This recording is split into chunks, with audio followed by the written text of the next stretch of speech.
الحمد لله رب العالمين،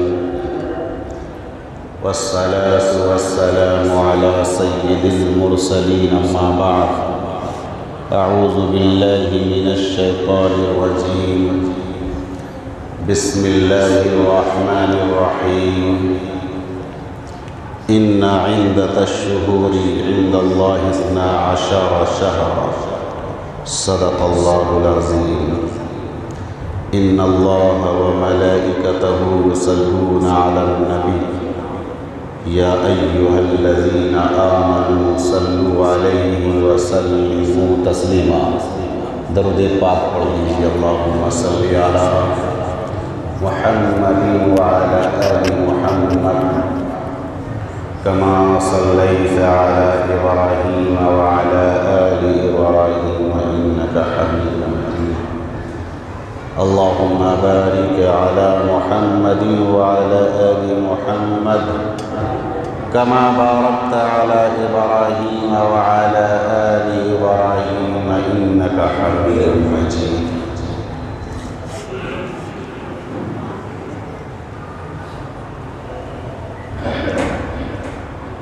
ماتم وہ کرے جو منکر ہیں حیات شہداء کے. ماتم وہ کرے جو منکر ہیں حیات شہداء کے. ہم زندہ جاوید کا ماتم نہیں کرتے. ہم زندہ جاوید کا ماتم نہیں کرتے.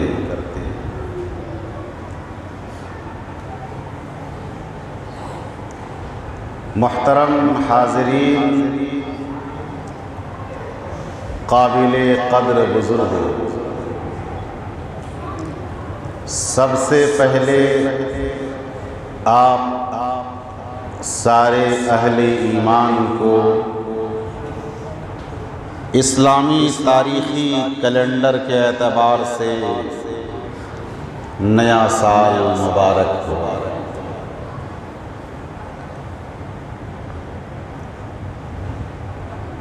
محرم الحرام کے مہینے کے آغاز سے اسلامی کیلنڈر کا آغاز ہوتا ہے اور ایک نئے سال کی آمد ہوتی ہے. ہمارے سامنے ایک نیا سال سایہ فگن ہوا ہے. اب گزشتہ سال کے اعمال کا محاسبہ کیا جائے کہ ہم نے گزشتہ سال 1442 ہجری میں کیسے کام کیے اور وہ کام وہ عمل رب ذوالجلال کی بارگاہ میں قبول و مقبول ہوئے یا نہیں. اور آج سے یہ تہیہ کریں کہ گزشتہ جو گناہ ہم سے ہوئے وہ ہوئے، اپنے گناہوں کی معافی تلافی کر کے آئندہ عزم مصمم کرے کہ نیا سال ایک نئی امنگ، ایک نئے جذبے کے ساتھ سایہ فگن اور جلوہ فگن ہوا ہے. ہم اس کا پرتپاک استقبال کرتے ہیں اور ساتھ ہی ساتھ رب ذوالجلال کی بارگاہ میں دعا کرتے ہیں کہ یا اللہ اس آنے والے سال کو ہمارے لیے ذخیرہ آخرت بنا اور نجات کا ذریعہ بنا، اور اس سال کے اندر ہر بلا مصیبت سے ہم سب کی حفاظت فرما. اسلامی کیلنڈر کے اعتبار سے رمضان المبارک کے بعد اگر کسی مہینے کا مقام و مرتبہ ہے یا رمضان کے روزے کی فضیلت کے بعد اگر کسی روزے کا مقام ہے تو اس ماہ محرم الحرام کے روزے کا مقام ہے. یہ محرم اور یہ حرام یہ کیا ہے؟ دونوں کے معنی محترم اور پاکیزہ کے آتے ہیں۔ جب حضرت ابراہیم علیہ السلام نے اپنے بیٹے اور اپنی بیوی کو اس مقام مقدس پر چھوڑ کر جانے لگے تو انہوں نے فرمایا تھا ربنا انی اسکنت من ذریتی بواد غیر ذی زرع عند بیتک المحرم۔ یہ محرم حضرت ابراہیم علیہ السلام کی زبان سے نکلا ہے، اور آگے قرآن مقدس کے اندر فرمایا جعلنا البیت الکعبۃ الحرام، کہ اللہ تبارک و تعالیٰ نے خانہ کعبہ کو حرام بنایا۔ اس کا مطلب حرم محترم بنایا، محرم بنایا، احترام والی جگہ بنایا۔ اور ایک حدیث کے اندر آقا نے ارشاد فرمایا کہ یہ مہینہ اللہ کا مہینہ ہے، جس مہینے کو شہر اللہ کہا گیا۔ جس طریقے سے حضرت صالح علیہ السلام کی اونٹنی کو ناقۃ اللہ کہا گیا، خانہ کعبہ کو بیت اللہ کہا گیا، جس طریقے سے شہنشاہ کائنات فخر موجودات حضرت محمد مصطفیٰ صلی اللہ علیہ وسلم کو محمد الرسول اللہ کہا گیا، اسی طریقے سے اس ماہ مقدس کو شہر اللہ کہا گیا، یعنی اللہ کا مہینہ۔ یہ اللہ کا مہینہ ہے۔ اب ہم اور آپ اندازہ لگا سکتے ہیں کہ جس مہینے کی نسبت رب کائنات، رب ذوالمنن حضرت حق جل مجدہ کی جانب ہو، وہ مہینہ کتنی پاکیزگی اور برکت والا ہوگا۔ اس مہینے کی فضیلت بتانے کے لیے صرف یہ کافی ہے کہ یہ حرمت والا مہینہ ہے۔ حرمت کے 4 مہینے ہیں۔ نمبر 1 رجب کا مہینہ، نمبر 2 ذی قعدہ کا مہینہ، نمبر 3 ذی الحجہ کا مہینہ، اور نمبر 4 محرم کا مہینہ۔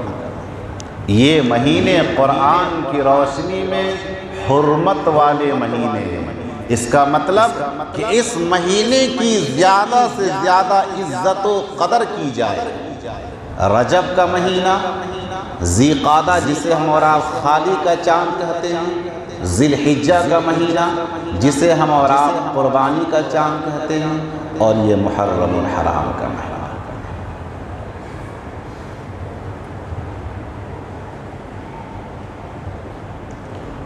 اس مہینے کی فضیلت بتاتے ہوئے آقا کائنات فخر موجودات حضرت محمد مصطفیٰ صلی اللہ علیہ وسلم نے ارشاد فرمایا،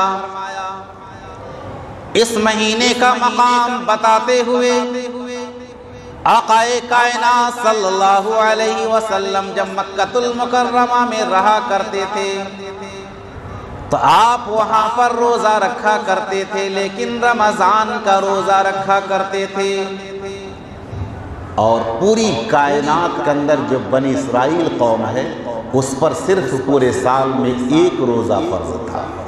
وہ کون سا روزہ تھا؟ محرم الحرام کی 10ویں تاریخ کا روزہ۔ بنی اسرائیل جسے ہم اور آپ یہودی کہتے ہیں، وہ پورے سال میں ایک روزہ رکھتا ہے، اور اہل ایمان، اہل اسلام، مسلمانان کرام رمضان کے 30 روزے فرض ہیں، اور اہل یہود پر ان پر پورے سال میں ایک روزہ فرض ہے، یوم عاشوراء کا روزہ فرض، جس کی فرضیت ساقط ہو گئی۔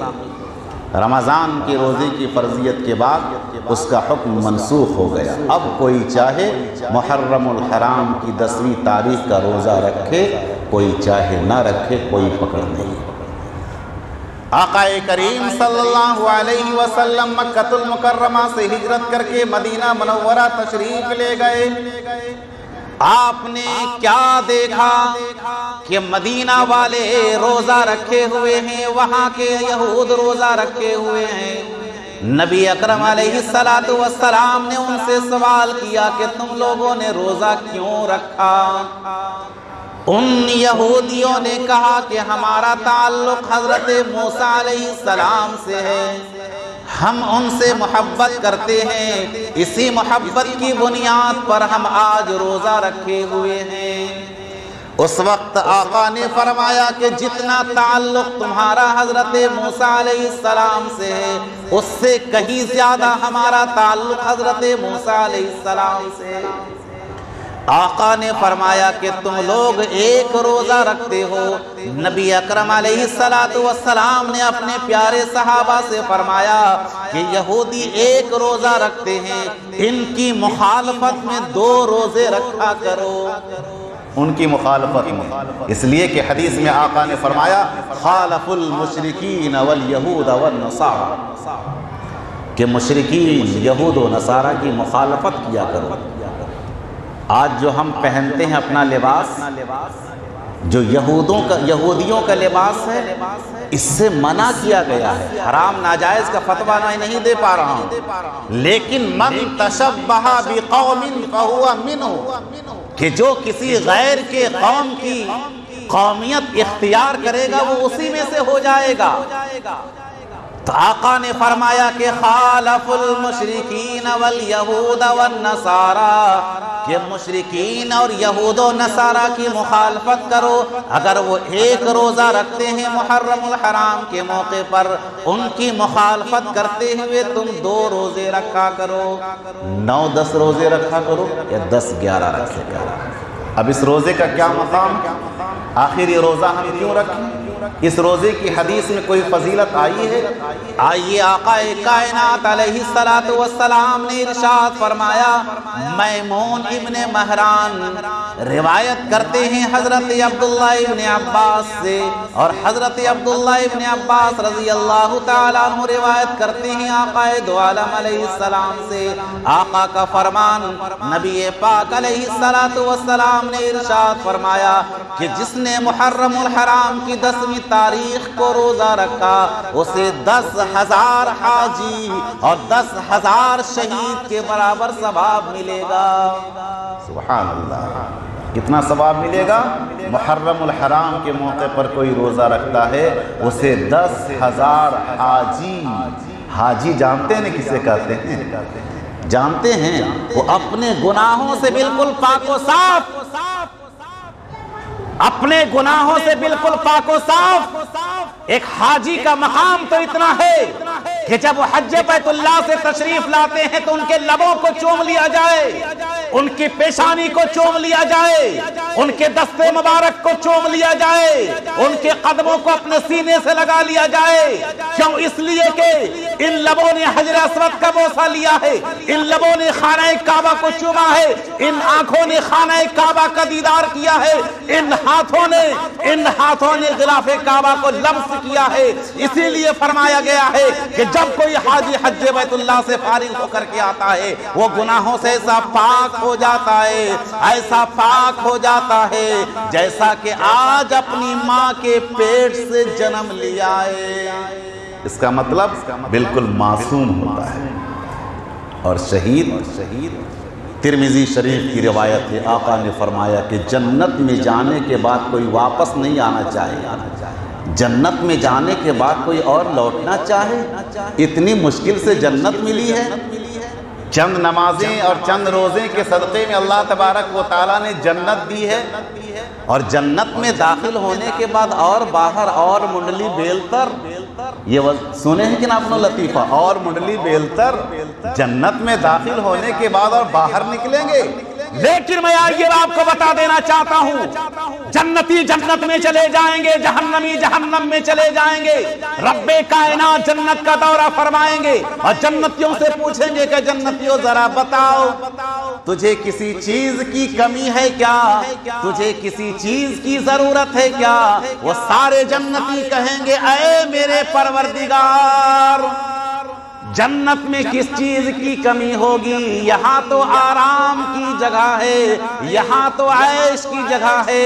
سارے جنتی کہیں گے اے میرے پروردگار، مجھے کسی چیز کی کمی نہیں۔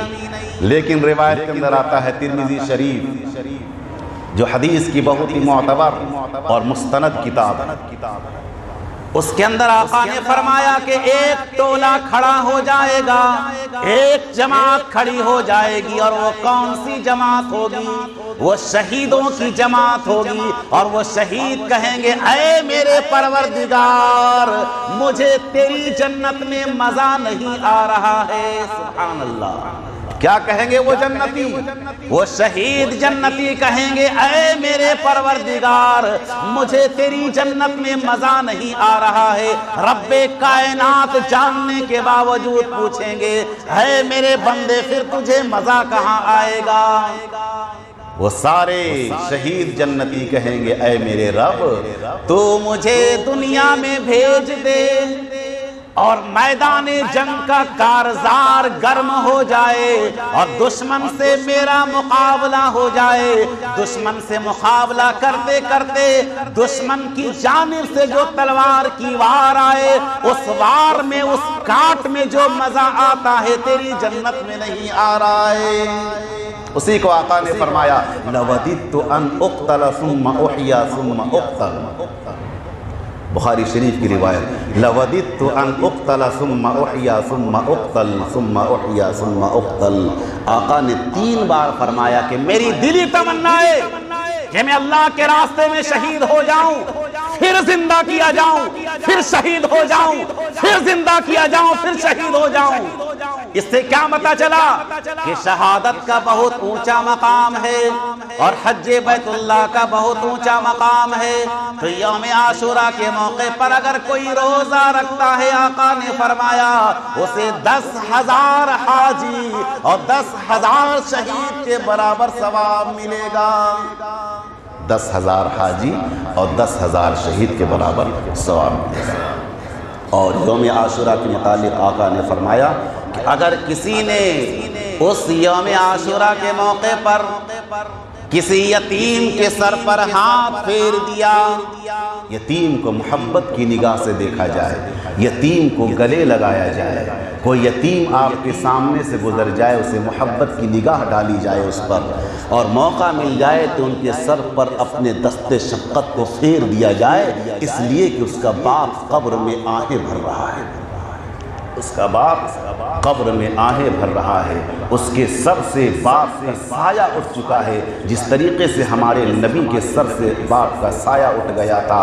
نبی کے دل کے اندر تمنا تھی کہ میرے ابا ہوتے کاش، جس طریقے سے حضرت آمنہ دروازے پر کھڑی ہو کر کے رات تکا کرتی تھی اور رات تکتے تکتے دیکھتی ہے کہ میرا شوہر تو آ نہیں سکتا، اس وقت نبی پاک علیہ السلام کی امی جان نے کہا کہ کون میرے بیٹے کو کھلونے لا کر کے دے گا، کون میرے بیٹے کو بازار میں گھمایا کرے گا، اس لیے کہ بچہ یتیم۔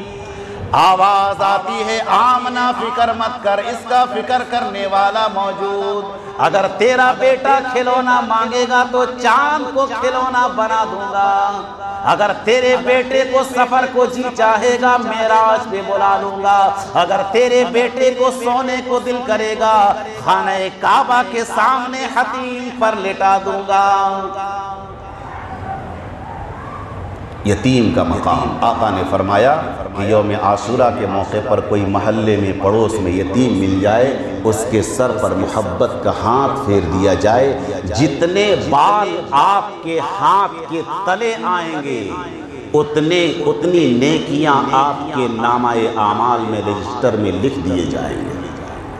اور آگے آقا نے فرمایا یوم عاشورہ کی فضیلت بتاتے ہوئے کہ اگر کسی نے یوم عاشورہ میں ایک مومن کو کھانا کھلایا، ایک مومن کو، پورے محلے میں کوئی کھلانے کو نہیں کہہ رہا ہے، بلکہ آقا نے فرمایا کہ اگر کسی نے یوم عاشورہ کے موقع پر ایک مومن کو کھانا کھلایا، لیکن آج ہمارے معاشرے کا اتنا برا حال ہے کہ مومن کو کون پوچھتا ہے، اپنے امام کو نہیں پوچھتے۔ صرف پالی آ گئی تو کیا آپ نے حق ادا کر دیا؟ نئے بزرگوں دوستوں، کبھی کبھی دعوت کیا کیجئے، آپ کو پورے سال دعوت کرنے کو نہیں کہا جا رہا ہے۔ عید جیسے دن میں اگر آپ اپنے امام کو دعوت نہیں دیتے ہیں، بقرعید کے موقع پر اگر آپ اپنے امام کو دعوت نہیں دیتے ہیں، کوئی خوشی کے موقع پر اگر آپ اپنے امام کو نہیں بلاتے ہیں تو کب بلائیں گے آپ؟ ایک بات دوسری بات میں بتا دینا چاہتا ہوں، معاشرے کی بات ہے۔ نکاح پڑھانے جاتے ہیں تب کچھ لوگ جب رجسٹر لے کر کے آنے لگتے ہیں، امام صاحب کھانا کھا کر کے جائیے گا، تو کیا آپ نے امام صاحب کو دعوت دی؟ اگر دعوت نہیں دی ہے تو پھر امام صاحب کے لیے وہ کھانا کھانا مناسب نہیں، اس لیے کہ آپ نے پورے محلے کو دعوت دی ہے، آپ نے پورے رشتہ دار کو دعوت دی ہے، آپ نے آس پڑوس کے لوگوں کو دعوت دی ہے۔ اگر بھولتے ہیں تو صرف ہم اور آپ اپنے امام کو بھولتے ہیں۔ ابھی تو 2 مہینے قبل ایک نکاح پڑھانے گیا، ہمارے صدر صاحب بھی وہاں تشریف رکھتے تھے۔ ایک نوجوان نے کہا کہ امام صاحب کھانا کھا لیجیے، میں نے کہا کہ دعوت نہیں ہے۔ صدر صاحب سمجھ گئے کہ امام صاحب کا پارا ہائی ہو رہا ہے، انہوں نے کہا کہ دعوت جب نہیں پھر کھانا کیوں کھائیں گے؟ میں چلا آیا۔ بہرکیف اکثر و بیشتر یہاں میں نے دیکھا کہ شادیاں ہوتی ہیں، نکاح ہوتے ہیں، نکاح جب پڑھانے کے لیے جاتے ہیں تب کہتے ہیں امام صاحب کھانا کھا لیجیے گا، جبکہ امام صاحب تو 9 بجے کھانا کھا چکے ہیں۔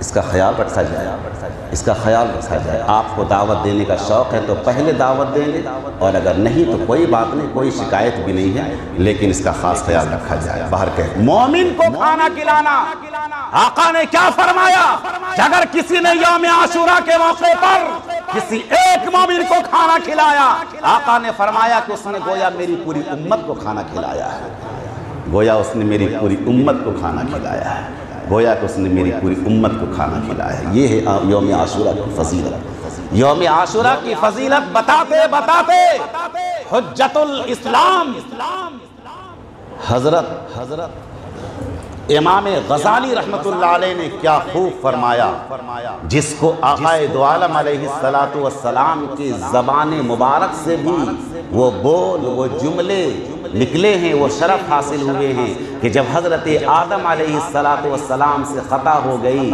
وہ برسہ برس اپنے خطا کی وجہ سے رب کائنات کے دربار میں اپنے گناہوں کی خطاؤں کی معافی مانگنے لگے۔ جس دن ان کی خطا کی معافی کا اعلان ہوا تھا وہ محرم الحرام کی 10ویں تاریخ تھی۔ حضرت یوسف علیہ السلام کو کون نہیں جانتا، انتہائی حسین و جمیل ان کے والد گرامی حضرت یعقوب علیہ السلام نماز پڑھ رہے ہیں، بیٹا بغل میں سویا ہے، نماز پڑھتے پڑھتے یعقوب علیہ السلام کی نگاہ بیٹے یوسف پر پڑی، اور دل میں خیال آیا کہ واہ میرے رب، تو نے میرے بیٹے یوسف کو کتنا حسین بنایا ہے۔ اتنا ہی خیال آیا تھا، وہ بھی نماز میں، نماز پڑھ رہے تھے حضرت یعقوب علیہ السلام، اور نماز کے بغل، نماز حضرت یعقوب علیہ السلام کے بغل میں لیٹے تھے حضرت یوسف علیہ السلام، جو انتہائی حسین و جمیل خوبصورت۔ ان کے دل کے اندر یہ آواز آئی کہ میرا بیٹا کتنا خوبصورت ہے۔ اللہ تبارک و تعالیٰ نے اپنے وقت کے پیغمبر کو پکڑ لیا اور کہا کہ یعقوب نماز تو میری پڑھ رہا ہے، خیال اپنے بیٹے کے دل میں لا رہا ہے۔ چنانچہ حضرت یوسف علیہ السلام کو ایسا جدا کیا، ایسا جدا کیا کہ ان کی جدائی میں حضرت یعقوب علیہ السلام کی آنکھ کی بینائی چلی گئی، آنکھ کی بینائی چلی گئی، روتے روتے اپنے بیٹے کے غم میں۔ جب آنکھوں کی بینائی چلی گئی حضرت یعقوب علیہ السلام کی، اور جب ان کا کرتا ملا ہے حضرت یوسف علیہ السلام کا، اور اس کرتے کو حضرت یعقوب علیہ السلام نے جب اپنی آنکھوں سے لگایا ہے، اس آنکھ سے جب لگایا ہے اس کرتے کو، اس کرتے کی برکت سے، محبت سے حضرت یعقوب علیہ السلام کی آنکھوں کی بینائی لوٹ آئی۔ جس دن بینائی لوٹی تھی محرم الحرام کی 10ویں تاریخ تھی۔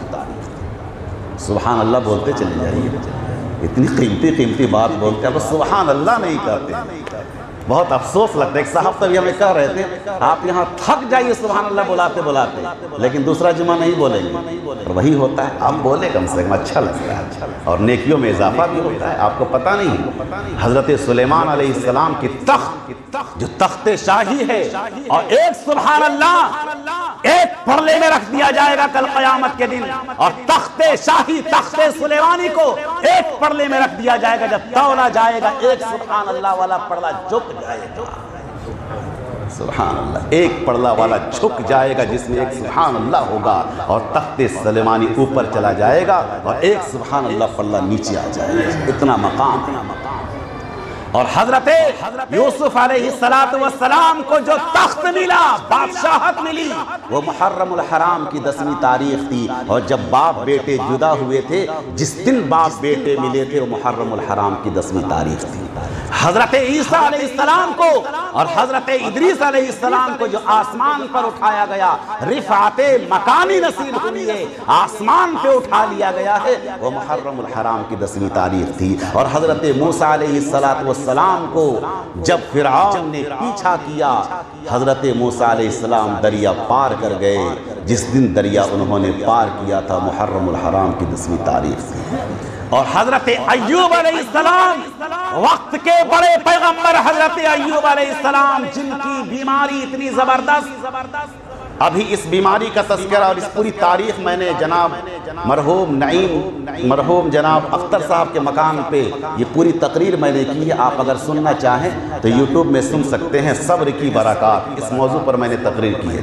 حضرت ایوب علیہ السلام اپنی بیماری میں 18 سال تک ڈوبے رہے، 18 سال تک ان کے پورے جسم میں کیڑے رنگنے لگے۔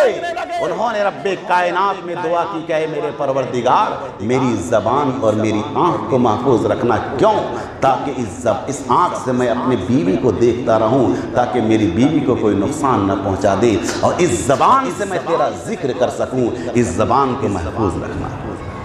18 سال تک اس بیماری میں ڈوبے رہے، کیڑے رینگنے لگے، رینگ کے زمین پر گرنے لگے۔ اس کیڑے کو حضرت ایوب علیہ السلام اٹھا کر کے اپنے زخم پر، اپنے بدن پہ رکھتے ہیں اور کہتے ہیں کہ تو کہاں جاتا ہے؟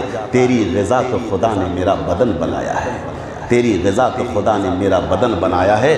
جس دن جب وہ بالکل بیماری میں ڈوب گئے، انہوں نے دعا کی، ربی انی مسنی الضر وانت ارحم الراحمین، اے میرے پروردگار، 18 سال ہو گئے، میں نے کبھی شکوہ کے جملے نہیں نکالے، اب برداشت نہیں ہو سکتا ہے، تو میری خطاؤں کو معاف کر کے میری بیماری کو دور کر دے۔ اللہ نے فرمایا کہ اے میرے ایوب، ارکض برجلک، اپنے پاؤں کو زمین پر مار دے، ھذا مغتسل بارد وشراب۔ جیسے ہی حضرت ایوب علیہ السلام نے اپنے پاؤں کو زمین پہ مارا، زمین سے پانی کا چشمہ نکلتا ہے، اس پانی کے چشمے سے حضرت ایوب علیہ السلام نے غسل کیا، ساری بیماری دور ہو گئی۔ جس دن ان کی بیماری دور ہوئی تھی، وہ محرم الحرام کی 10ویں تاریخ تھی۔ سبحان اللہ۔ اور حضرت یونس علیہ السلام کو مچھلی نے اپنے پیٹ میں نگل لیا، اور کئی مہینے یا 40 دن تک مچھلی کے پیٹ میں رہے۔ ایک تو مچھلی کے پیٹ کا اندھیرا، ایک تو پانی کا اندھیرا، ایک تو رات کی تاریکی کا اندھیرا۔ ان تاریکیوں میں اگر حضرت یونس علیہ السلام نے کسی کو پکارا ہے تو رب کائنات کو پکارا ہے، کسی ولی، کسی پیر، کسی بزرگ، کسی مزار کے سامنے جا کر کے نہیں پکارا ہے، بلکہ رب کائنات کے دربار میں مچھلی کے پیٹ میں حضرت یونس علیہ السلام کہتے ہیں کہ لا الہ الا انت سبحانک انی کنت من الظالمین، لا الہ الا انت سبحانک انی کنت من الظالمین۔ اس دعا کی برکت سے اللہ تبارک و تعالیٰ نے حضرت یونس علیہ السلام کو مچھلی کے پیٹ سے باہر کر دیا۔ جس دن حضرت یونس علیہ السلام مچھلی کے پیٹ سے باہر ہوئے، محرم الحرام کی 10ویں تاریخ۔ سبحان اللہ۔ اور بہت ساری تاریخیں ہیں، باہر گئے، یہ ساری تاریخیں بتاتی ہیں کہ محرم الحرام کی 10ویں تاریخ بہت مبارک تاریخ ہے، اور ہم لوگ اس دن صرف کیا یاد کیے ہوئے ہیں کہ نواسۂ رسول امام حسین رضی اللہ تعالی عنہ کی شہادت ہوئی۔ یہ تو حسن اتفاق ہے، یہ تو اللہ تبارک و تعالیٰ نے اپنے لاڈلے پیغمبر کے لاڈلے نواسے کو چن لیا ہے۔ کیوں؟ اس لیے کہ جس دن انبیاء علیہ السلام کے ساتھ بڑے بڑے واقعات رونما ہوئے، اللہ تبارک و تعالیٰ نے چاہا کہ میرے لاڈلے نبی، میرے لاڈلے پیغمبر کا لاڈلہ نواسا اسی دن شہادت کا چاہا۔ یہ تو حسن اتفاق ہے۔ نبی پاک علیہ السلام کے گزر جانے کے بعد آپ کا نواسا شہید ہوا ہے، اور حسن اتفاق و محرم الحرام کی 10ویں تاریخ تھی۔ اب اس دن ہمیں کیا کرنا ہے؟ روزہ رکھنا ہے، قرآن کی تلاوت کرنی ہے، حسن اتفاق جمعہ کا دن پڑھ رہا ہے، درود شریف کا اہتمام کرنا ہے، ذکر و اذکار کرنا ہے۔ آپ کو روزے کا اختیار ہے، آپ چاہے روزہ رکھیں نہ رکھیں، اگر رکھیں گے تو آپ کو ثواب ملے گا۔ آقا نے فرمایا کہ رمضان کے روزے کے بعد اگر تو کوئی روزہ رکھنا چاہے تو محرم الحرام کا روزہ رکھو، تو محرم الحرام کا روزہ رکھو، محرم الحرام کا روزہ رکھو، باہر کے اس کی فضیلت بے شمار ہے۔ اب اس دن ہم اور آپ کیا کرتے ہیں؟ سب کا چہرہ بالکل پریشان نظر آتا ہے۔ کیوں؟ سب کے دل کے اندر ایک بات آتی ہے کہ آج ہی کے دن حضرت امام حسین شہید ہوئے۔ تو میں یہ پوچھنا چاہتا ہوں کہ کیا امام حسین میدان کربلا میں جیتے ہیں یا ہارے ہیں؟ بتائیے، جیتے ہیں یا ہارے ہیں؟ جیتے ہیں۔ اور جیت پر ایسا غم کیوں منایا جاتا ہے؟ غم تو ہار پہ منایا جاتا ہے، جیت پہ کیسا غم؟ دو ٹیم ہمارے محلے سے جائے، ایک ٹیم جیت کر کے آ جائے، دوسری ٹیم ہار کر کے آ جائے، جیتنے والے کا بھی آپ چہرہ دیکھ لیں اسکرین پر اور ہارنے والے کا بھی چہرہ اسکرین پر دیکھ لیں، دونوں کے چہرے کو دیکھ کر کے آپ بتا دیں گے کہ کون ہارنے والا ہے کون جیتنے والا ہے۔ اگر آپ کو یہ دیکھنا ہے کہ میدان کربلا کے اندر نواسہ رسول امام حسین رضی اللہ تعالیٰ عنہ جیتے ہیں یا ہارے ہیں، تو شہادت کی تاریخ کو پڑھیے تو آپ کو پتا چل جائے گا کہ نواسہ رسول جیتے ہیں ہارے نہیں ہیں۔ پھر اس جیت پر غم کیوں؟ اسی کو شاعر علامہ اقبال نے کیا خوب فرمایا کہ ماتم وہ کرے جو منکر ہیں حیات شہداء کے۔ آپ چلے جائیں لکھنؤ کی سرزمین، مولانا اسرافیل صاحب ہمارے درمیان تشریف رکھتے ہیں، لکھنؤ میں کافی عرصے تک رہے ہیں، انہوں نے منظر دیکھا ہے۔ لوگ کیا کرتے ہیں؟ اپنے گریبان کو پھاڑتے ہیں، اپنے سینے کو چاک کرتے ہیں، جبکہ یہ شریعت اسلام کے تقاضے کے خلاف ہے۔ اس دن غم منانا شریعت اسلام کے خلاف ہے۔ کیا ہے؟ روے وہ جو منکر ہیں حیات شہداء کے، ہم زندہ جاوید کا ماتم نہیں کرتے۔ ہمارا ایمان کہتا ہے کہ جتنے بھی اللہ کے راہ میں شہید ہوئے ہیں سب زندہ ہیں، اس لیے کہ قرآن کہتا ہے وَلَا تَقُولُوا لِمَنْ يُقْتَلُ فِي سَبِيلِ اللَّهِ أَمْوَاتٌ بَلْ أَحْيَاءٌ وَلَكِنْ لَا تَشْعُرُونَ، تم اسے مردہ مت کہو جو اللہ کے راستے میں شہید کر دیے گئے، بلکہ وہ زندہ ہے، بلکہ وہ زندہ ہے۔ قرآن کہتا ہے وہ زندہ ہے، انہیں کھانا بھی پہنچتا ہے، انہیں رزق بھی پہنچتا ہے، ساری چیزیں مہیا ہے، پھر ان کے لیے ہم غم کیوں منائے؟ غم وہ منائے جو منکر ہے حیات شہداء کے، ہم زندہ جاوید کا ماتم نہیں کرتے، اس لیے کہ اگر آپ غم منائیں گے تو صرف امام حسین کے نام پر غم کیوں منایا جائے گا؟ اگر غم منانا ہے تو ان سے پہلے آپ ایک محرم الحرام کی تاریخ کو آ جائیں۔ ایک محرم الحرام کو پیارے آقا کے پیارے سسر حضرت عمر فاروق رضی اللہ تعالیٰ عنہ کی شہادت ہوئی ہے۔ اگر آپ کو غم منانا ہے اس سے پہلے آپ 18 تاریخ کو آ جائیں۔ 18 ذی الحجہ کی تاریخ داماد رسول عثمان ذی النورین کی شہادت ہوئی ہے۔ اگر آپ کو غم منانا ہے آپ ان سے پہلے چلے آ جائیں۔ 11 شوال کو حضرت یا 17 شوال کو حضرت حمزہ رضی اللہ تعالی عنہ کی وہ دردناک شہادت ہوئی جن کا تذکرہ آپ نے سنا ہے۔ اگر غم ہی منانا ہے ان سے پہلے آپ رمضان میں چلے آ جائیں، جس رمضان کے مہینے میں داماد رسول حضرت علی مرتضیٰ رضی اللہ تعالیٰ عنہ کی شہادت ہوئی۔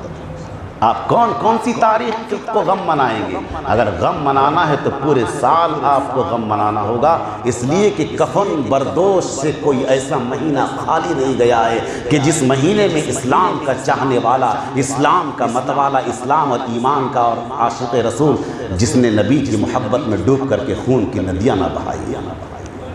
اس لیے ان سب چیزوں سے پرہیز کیا جائے۔ وہ دن بہت ہی مبارک دن ہے، اس دن نمازیں ادا کی جائے، قرآن کی تلاوت کی جائے، شہداء اسلام کے نام پر ایصال ثواب کا اہتمام کیا جائے، روزے کی پابندی کرے، ذکر و اذکار کرے۔ اللہ تبارک و تعالی ہمیں اور آپ کو ان سب باتوں پر عمل کرنے کی توفیق عطا فرمائے، پیارے آقا کے پیارے نقش قدم پہ چلنے کی توفیق عطا فرمائے۔ انشاءاللہ آئندہ جمعہ شہادت حسین پر تفصیلی گفتگو ہوگی۔ وآخر دعوانا الحمد للہ۔